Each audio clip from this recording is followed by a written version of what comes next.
Welcome. Welcome to week 4 here at MPAI 600 here in Georgetown University's Applied Intelligence Program. Just start off with a couple of announcements, just upcoming dates. So 27 September, that's a Thursday, 9 p.m. Eastern Standard Time. Groups 1, 2, and 3 will brief on the strategic policy paper.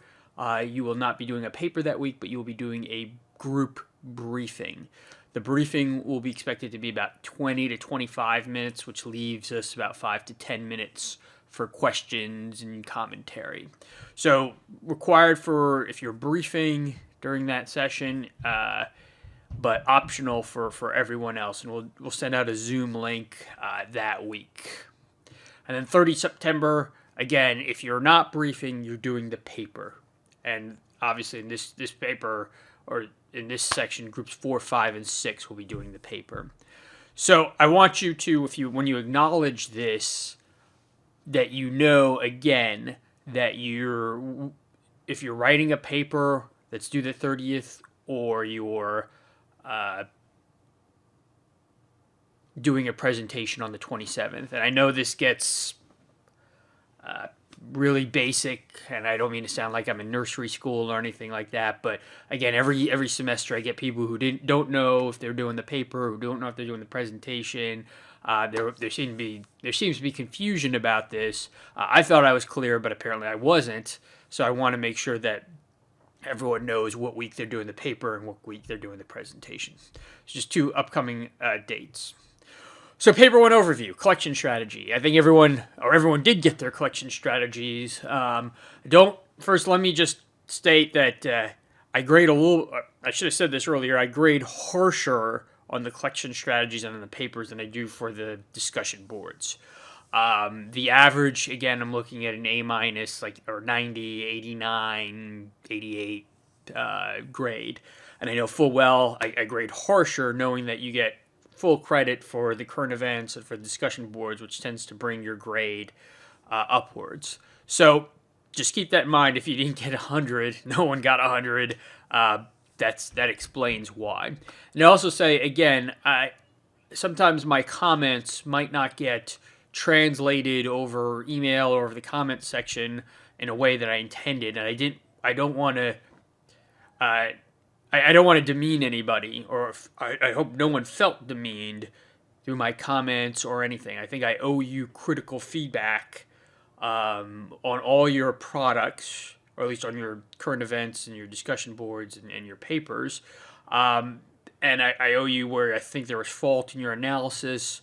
But again, don't take it as if I'm crushing you or I'm saying your work is awful. I'm just, again, making pointed observations. So, again, some of the issues. Requirements, almost everyone, way too broad. Way too broad. Again, North Korea seemed to be a particular issue. And then I get requirements, what is the North Korean nuclear program? Way too broad, okay? What's the North Korean missile program? Even something like this, I should say ICBM, capable of defeating missile defense. That might narrow down your North Korean nuclear program, their requirement. Does North Korea have an ICBM capable of confusing our missile defense system? Even then, that is too broad of a requirement. Would a better requirement to improve on that would be, does North Korea contain decoys on their intercontinental ballistic missiles that can confuse ground-based mid-course defense when a missile is at its apex? That is a requirement. That's the type of specificity I'm looking for collection requirements. And as you see, as we talk about these historical case studies that we have, I think one of the issues are the requirements are way too broad and are too difficult to collect on. So that was the main issue. Some people did it on the border. A lot of questions about ISR on the border, and this is a perfect example of why you have tight requirements. I had a few of you bring up the border, and a few of you say, well, we need to evaluate ISR assets on the border. That's a wrong requirement for several reasons, but specifically, you can't just throw ISR at the border and catch people coming across. You need to do 90% of the work. You need to establish your border crossings. You need to determine when you think people are coming to and fro, make some possible guesses. Only then will the ISR be successful. It doesn't work where you just throw a drone over the border and you catch people. That's not how systems work. It's very, they work only on very specific requirements that you have tasked for them. So a couple of issues, policy versus intel requirements. I think a couple people got ahead of themselves, and they would ask things like, instead of asking what the problem or the identifying the problem, they would jump right ahead and say, can SIGINT collect on a North Korean leadership? Now you've jumped ahead, and you've also made the error because now you're focusing on SIGINT, when in fact that might not be the question you're trying to answer. So start with the problems and an answer to the question before you start going down collection requirements. Other of you also said policy issues. One person had cybersecurity in their office, and that's, should we put, one of the questions is, should we put certain cybersecurity measures? Will they work? That's a fine question to ask, but that's more a policy question. What I'm looking for intel requirements are adversarial-faced questions. So to reframe that, it would be, does whatever adversary we have undermine our two-factor authentication for our emails? That you want to start with kind of what an adversary is going to do to develop your intel requirement. And then I mentioned the intel asset. Again, a lot of people went right to the asset. Does SIGINT work in this case? Does HUMINT work? And ask the question first that's important to your operation or important to whatever you're trying to answer. Then ask, okay, what's the appropriate collection method? Because again, your own biases will, if you put the collection method first, your own biases will color what you're trying to ask. Then a lot of you I didn't talk about this in the discussion and in the lectures, but social media exploitation. And you'll talk about this in future classes more. I just want to caution you. A lot of you brought up social media exploitation, and it's all good. But sometimes social media doesn't work. MS-13 is a prime example where social media is not the best at trying to answer the question.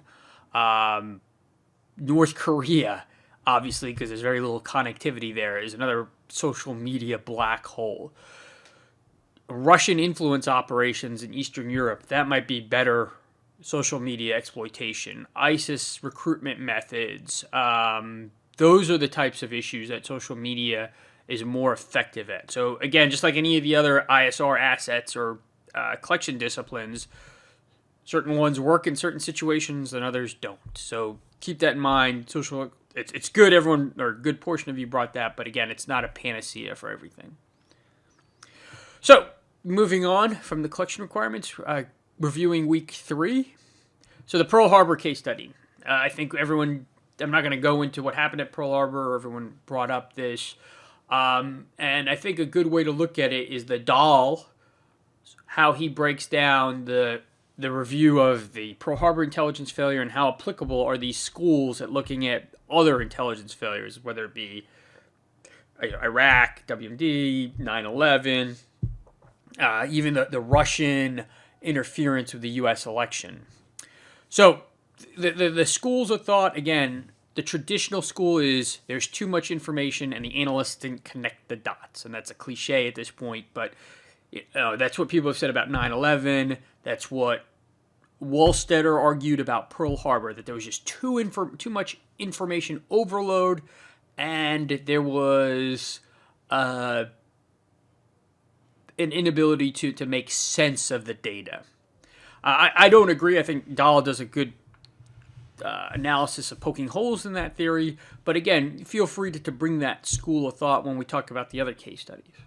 Then there's the reformist school this is the infamous boxes that intel, there's enough intel coming in, but some of it goes to different layers and the boxes don't talk to each other. Pearl Harbor is an example where, again, information was at the federal level, at the code breakers and at the G2 and central located, but it certainly was not disseminated down to the commanders on the ground. So again, the intel organization was not fluid enough to determine Pearl Harbor. And you could argue that about a lot of these other post 9/11 case studies.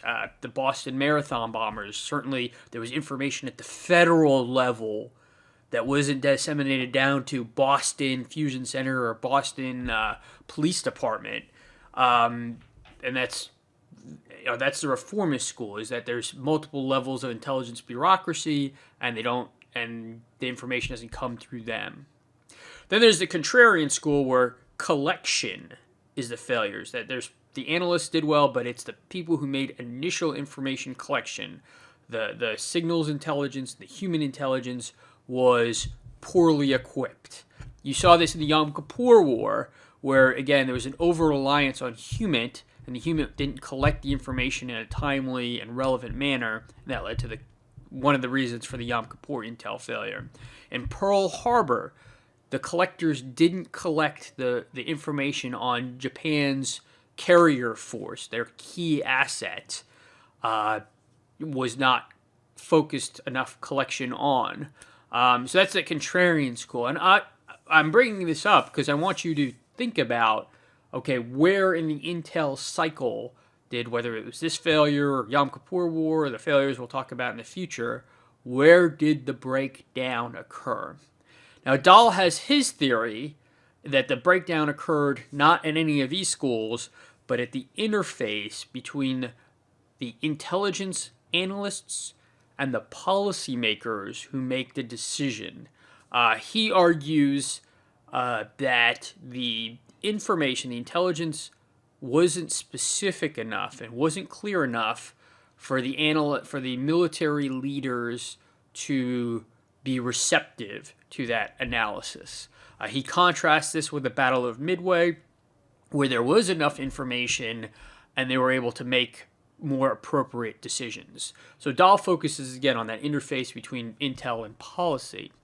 Dahl is a very good analyst. That's why I signed his book. I think he really understands this problem. I don't agree with his thesis here. And the reason why is very rarely do you get intelligence as good as you did in the Battle of Midway. No one's going to say prior to 9/11 that the attacker is going to occur here, it's going to occur on this date, and he's going to hijack these planes to conduct a 9/11-like attack. For those of you who served in Iraq and Afghanistan, there is very little intel out there that says that the IED is going to be implanted at this location at this time by this people. That type of intel doesn't really happen in the real world. So while I agree with Dahl and a lot of things, I don't think intel is going to be as enough fidelity as he claims for it to be receptive to policymakers. And then the Sharma School, I call it the Sharma School. It's really not something I came up with, but for now, just what I think that the next school or next failure to look at is the intel has to be specific enough so the policymaker can make reasonable countermeasures. And that should be what you're going forward in your careers and the rest of this class, is you have information in an ambiguous way. There's never going to be enough specificity there. But there is enough that, again, you could communicate certain recommendations that could prevent catastrophic disaster and reduce risk. So if we go to the Pearl Harbor issue, there was never any specific, the Japanese are coming from this direction and are going to attack at this exact time. But there certainly was enough intelligence to make reasonable countermeasure, increase your flight patrols, increase alert levels, cancel Sunday leaves, that I think could have prevented the Pearl Harbor disaster. If we look at 9/11, again, there was no specific intelligence saying the 19 hijackers were going to conduct their attack on this day. But I believe, and this is my opinion, that there was enough information to make reasonable countermeasures in our civil aviation system to prevent a 9/11 like attack. And again, when I say reasonable, reinforcing the doors, if you travel now, they put the steel door, the drink cart in front of the cockpit so no one can penetrate the cockpit. Those are, easy, reasonable, cheap things that can reduce risk catastrophically. And I think that's what, Intel should be driving at when you're looking at. And that's what I call the Sharma school. It's really not the Sharma school. There's plenty of literature on risk analysis out there that covers that. But again, and I'll bring up the Russian interference with our election. There was no detailed information on who the Russians were going to attack to try and disseminate their nefarious activity. But again, there was enough, the countermeasure, two-factor authentication on John Podesta's email or the DNC's email is not very hard to do. Might be annoying, but it's certainly a reasonable countermeasure that prevents the Russian hacking. So again, that's kind of where I'm going with it, and I just want to make sure that's clear to everyone. And if it's not, please let me know. But that's really the crux of the situation, is trying to, ambiguous information to drive risk reduction measures is kind of the holy grail here. Yom Kippur War, another one. Again, just some issues. I mentioned the over-reliance on HUMIT, the single source that was brought up in the documentary that they relied on, that because of all the issues with coordination and timing, couldn't get the information in time. And obviously, over-reliance on one source was a key point. That was the son of the key Egyptian commander. Addiction to preconceived notions. That was brought up in the Avi Shalom, that the Israelis believed that there would only be an attack when Egypt could neutralize the Israeli Air Force with either aircraft or surface-to-surface missiles. Absent those factors, the Israelis didn't believe an attack would happen, and they thought that up until the day of an attack. And again, that preconceived notion really clouded the judgments of Israeli policymakers. And then the lack of what I call an intelligence or net assessment. This was a key point because the Israelis really didn't understand that the Egyptians could neutralize the Israeli Air Force through surface-to-air missiles.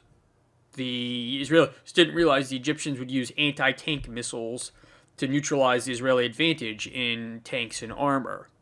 This was again, their intelligence assessments focused tank to tank, aircraft to aircraft, and they didn't allow for these asymmetric differentials that were so pivotal during that Yom Kippur War and that you saw in that documentary that I sent. So that covers kind of week 3, all the issues around week 3. I bring this up again because the case studies here, the patterns and lessons, we'll see them over and over and over again. So week 4 preview. It's a lot. I'm not going to lie to you. I try and limit the readings in this course, but week 4 is kind of a doozy. But I think it's all relevant. So the 2 case studies, Iraq WMD and 9/11. Case studies that are history for probably most people in the class, not history for me. I lived through both of these cases, but the lessons learned are probably the most relevant to the modern day intelligence community. And I think the lessons learned are relevant to whatever track you're going in, whether you're law enforcement or business or obviously the greater national security enterprise. But again, the lessons learned, the mistakes made here are repeatable throughout anywhere there's ambiguous information. So Iraq WMD, you have the Rachel Maddow documentary. Again, Rachel Maddow is a partisan source, and I'm a little hesitant at using partisan sources, but this information that she presents is, there's nothing wrong with it. It is very relevant, the cases that she brings up. The 60 Minutes article on curveball, again, another case study on Iraq WMD. And then the committee report, the Senate Select Committee, it's 200 some odd pages. Don't read 200 pages. The key points are brought up in the blue boxes. So read the blue boxes. If there's more that you're curious about, then please go into a little bit more detail. But the high points are brought up in the blue boxes in that report. And then obviously the Sharma lectures, politicization, and then the intel community failures. And the discussion question relates to, okay, there's a lot of documentaries on politicization, but what did the intelligence community do in the run-up to Iraq WMD that was a failure? And that's what I ask. And then 9/11, great documentaries, National Geographic and the Nova NSA documentaries, great, excellent overviews of 9/11 and the intelligence failure related to 9/11. And then the readings, again, the Dahl and the 9/11 Commission, what were the errors, and as you think through that, has the intelligence community reformed to deal with the errors? And then the Sharma lectures, the one thing I ask is, as you're going through the lectures and going through the documentaries, ask, is there a point that 9/11 could have been prevented? Where could have the intelligence community, the operations folks done to actually prevent a 9/11? So, with that, if there's any questions or issues, let me know, and I look forward to the discussion board.